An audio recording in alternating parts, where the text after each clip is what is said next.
So let's start with the second chapter, where we speak about more with the interface of using the commands, the most easiest commands, which would be helpful for you throughout your Max.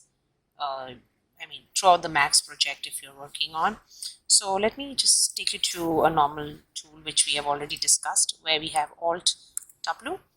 So if I select this and I say Alt W, this will be the window size that will come in, and you can always press Alt W back and you get back to all the 4 windows. But I think I'm more comfortable in working in in the perspective, so I will use the perspective. Now coming over here, let's go and create a small little box, and if you want you can change the box dimensions from here. We can change the sizes, which will help. And with the sizes we can also change this color of this box, say to pink or any other color that you're looking at. Now if you want to see if this is formed another layer, then you go to this box in the default layer, and it is a box. You can always change the name to say square 01. So that's what will happen. Now if you see you want some edges to this, you have this default shading which is already there, and then we can always have edged faces. Now for edged faces you can always press F4. So if you notice you press F4, you have this edge here, and if I press again F4, it will vanish. And if you want this whole thing to be seen in a wireframe, so you can go to F3, and you again, if you press F3 again, it will come back to the default shading that it is already there. Now for example, if you, in case you escape this and you don't see this the dimensions, and you're finding it over here, you won't be able to see it, so you can go to this bar next to the plus sign that's here, and you can change your length, width and height as well. With that you can also try and create some segments if you feel like, any height segments if you want to work it out, but I would like to just keep it default at the moment because I don't want to give any segments. Now I select this again. Now for this selection I discuss more regarding how to use the other toolbars like the move command. So I go to this move command, or you can just press W and you can move this. Now even if you want to do it the more easier way, you have this Y, X and Z axis. You can always even just select that arrow, move it up, side. So that's your move command. We have something called as the rotate as well. So this green, red and the blue gives you all the 3 axes, that is X, Y and Z. So you can actually rotate it this direction, you can rotate it in the Z direction, and plus you can rotate it in the other direction as well. So this is all the directions we can move it. Now we have something called as, with the rotate command, the shortcut for the rotate command would be E, and for move will be W. So if I just press W, it goes back to this icon if you've seen, and if I press E, it will go to the rotate icon.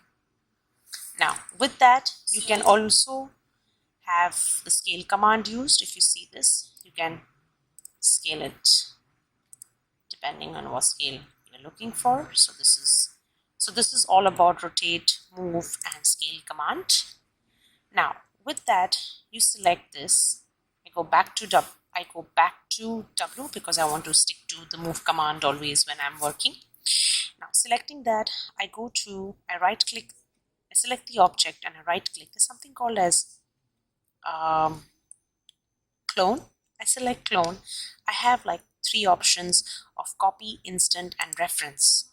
So if I copy, I select and I shift, so this gets copied.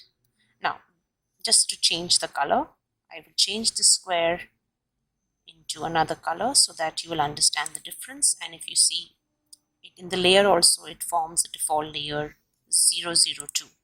001 is your original one. Now selecting this one, I go and change, the dimension, the length. So this copy that I've just copied at the moment, this object that I've just copied from this object, it does not change. For instance, I go back again in clone, I say select and I say instant, and it gives me whatever. You can change the name from here as well to the layers, and I say okay, and I move this here. Now if you see, these objects are there. I will select this, that's square 03, select it, and